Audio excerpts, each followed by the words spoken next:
Hello प्यारे बच्चों, आज हम कक्षा 8 की विज्ञान विषय की वर्कशीट नंबर 21 डिस्कस करने जा रहे हैं, जो आपकी 11/12/2020 को आ रही है। इसका वर्कशीट का टॉपिक है आज का प्रकाश।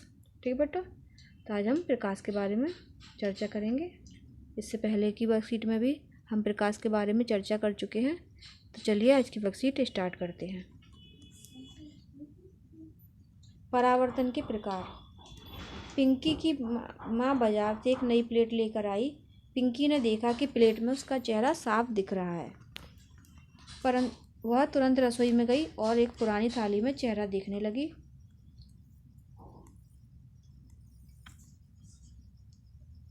नई प्लेट में तो चेहरा स्पष्ट रूप से दिखाई दे रहा था, लेकिन पुरानी प्लेट में वह धुंधला दिखाई दे रहा था। अगले दिन स्कूल में उसने शिक्षक से पूछा कि उसका चेहरा पुरानी प्लेट में धुंधला क्यों दिखाई दे रहा था। शिक्षक ने कहा, चलो इसे विभिन्न सतहों के साथ करके देखते हैं। विभिन्न सतहों में परावर्तन को देखते हैं। आइए परावर्तन के प्रकार को जानने के लिए गतिविधि करें। ऊपर दी गई तालिका में सतहों में अपनी छवि का निरीक्षण कर तालिका को पूरा करें। तो बेटा, ये कुछ सतहों के नाम दिए गए हैं, तो उनमें आपको अपना प्रतिबिंब कैसा दिखाई देता है, साफ दिखाई देता है या धुंधला दिखाई देता है या बिल्कुल दिखाई नहीं देता, इसमें कॉलम में भरना है आपको। ठीक है बेटा, ये सतह है नई स्टील की प्लेट। प्रतिबिंब साफ दिखाई देगा, इसमें आपको साफ लिखना है। लकड़ी के टेबल बिल्कुल दिखाई नहीं देगा। दर्पण साफ दिखाई देगा, पानी से भरी बाल्टी में दिखाई देगा, दीवार में दिखाई नहीं देगा और चिकनी टाइल्स में धुंधला दिखाई देगा। इस तरह से आप इस टेबल को कंप्लीट कर सकते हैं। ठीक है बेटा, चलिए आगे चलते हैं। अब हम परावर्तन के प्रकार के बारे में पढ़ेंगे कि परावर्तन कितने प्रकार का होता है। तो परावर्तन दो प्रकार का होता है। एक होता है नियमित परावर्तन नंबर 1, और नंबर 2 पर होता है विसरित परावर्तन या अनियमित परावर्तन। तो नियमित परावर्तन क्या होता है, चलिए हम पढ़ते हैं। जब सभी समांतर किरणें किसी चिकनी सतह से परावर्तित होने के पश्चात समांतर होती हैं, तो ऐसे परावर्तन को नियमित परावर्तन कहते हैं। नई स्टील की प्लेट में नियमित परावर्तन होता है, जिसके कारण उसमें चेहरा स्पष्ट दिखाई देता है। तो बेटा देख सकते हैं, आपतित समांतर किरणें और परावर्तित समांतर किरणें ये सतह पर अभिलंब के बराबर है। ठीक है बेटा, तो ये समांतर परावर्तन होता है।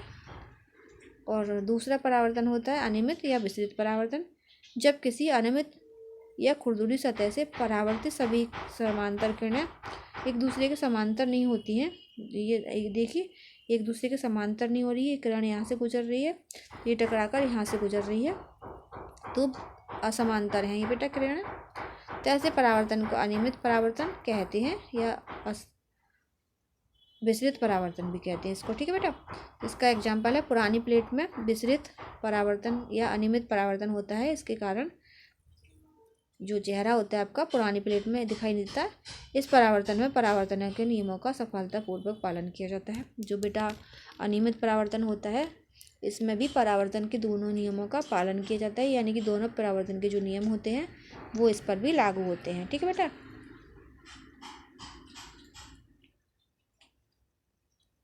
क्या हम सभी वस्तुओं को परावर्तित प्रकाश के कारण ही देखते हैं? अपने चारों ओर की लगभग सभी वस्तुएं परावर्तित प्रकाश के कारण दिखाई देती हैं। जो पिंड दूसरे के प्रकाश में चमकते हैं उन्हें प्रदीप्त पिंड कहते हैं। जो स्वयं का प्रकाश उत्सर्जित करने वाले पिंडों को दीप्त पिंड कहते हैं। जब इनका प्रकाश हमारी नज़रों पर पड़ता है तब हम इन्हें देख पाते हैं, जैसे सूर्य, मोमबत्ती की ज्वाला और विद्युत लहर। ठीक है बेटा, एक दीप्त पिंड होते हैं जिनके पास खुद का स्वयं का प्रकाश होता है, एक होते हैं प्रदीप्त पिंड, इनके पास स्वयं का प्रकाश नहीं होता, जैसे चंदा। ठीक है बेटा, चंद्रमा के पास में अपना स्वयं का प्रकाश नहीं होता, लेकिन वो सूर्य के प्रकाश से यूज करता है, सूर्य का प्रकाश। ठीक है बेटा, तो ये चलिए आज के क्वेश्चन आंसर देखते हैं। पहला क्वेश्चन है, विसरित परावर्तन किसे कहते हैं? तो बेटा विसरित परावर्तन यहाँ से देख लीजिए आपका, जब किसी अनियमित या खुरदुरी सतह पर सभी समांतर दूसरे के समांतर होती है, परावर्तन को विसरित परावर्तन कहते हैं। इसका एग्जाम्पल है पुरानी स्टील की प्लेट। ठीक है बेटा, ये क्वेश्चन नंबर 1 हो गया। क्वेश्चन नंबर 2 है, पुरानी स्टील की प्लेट में आपका चेहरा दिखने पर प्रतिबिंब क्यों स्पष्ट नहीं दिखाई देता?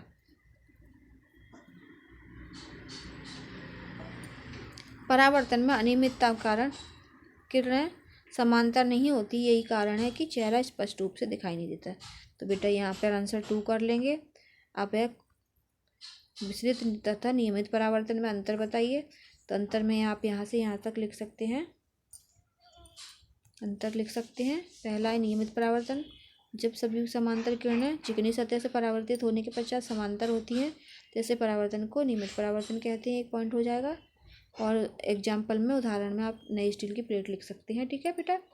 और विसरित परावर्तन, जब किसी अनियमित या खुरदुरी सतह से परावर्तित सभी किरणें समांतर नहीं होती हैं तो ऐसे परावर्तन को अनियमित परावर्तन कहते हैं। इसका एग्जाम्पल है पुरानी स्टील की प्लेट। तो यहाँ से आप अंतर भी लिख लेंगे। ठीक है बेटा, ये 3 क्वेश्चन हो गए। आपका चौथा क्वेश्चन है दीप्त पिंड किसे कहते हैं, 2 उदाहरण दीजिए। तो स्वयं का प्रकाश उत्सर्जित करने वाले पिंडों को दीप्त पिंड कहते हैं।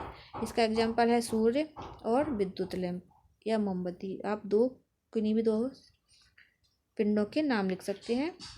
अब अगला क्वेश्चन है अनियमित परावर्तन करने वाली 2 सतहों के नाम लिखिए। तो नियमित परावर्तन करने वाली 2 सतहों के नाम लिखिए। तो बेटा नियमित परावर्तन, एक तो नई स्टील की थाली होती है, नई स्टील की